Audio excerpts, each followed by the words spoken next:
let's talk a little bit about this Fellow Ode Brew Grinder.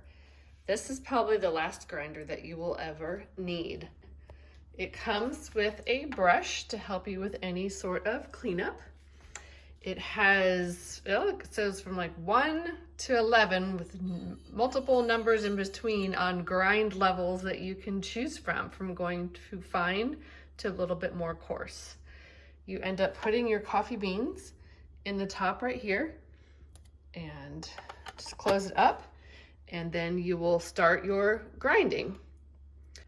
And when you're done grinding your coffee, you can use this little knock lever to make sure you're getting all of the grinds. When you are finished, you take the magnetic catch cup and pull it out, and it is kind of cool because it actually is like magnetic. Do you see that?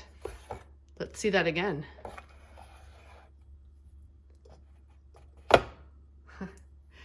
Take that out to empty your grinds into your favorite coffee maker. You can open it up and you can see here where all of the coffee will be. Use your brush to get the last little bit out. And then you will be ready to go to brew your favorite cup of coffee. The one downfall that we have seen with this is that at times it has actually gotten a little bit clogged up, and we've had to take it apart to clean it a little bit. But it's not difficult to do, but is still absolutely perfect.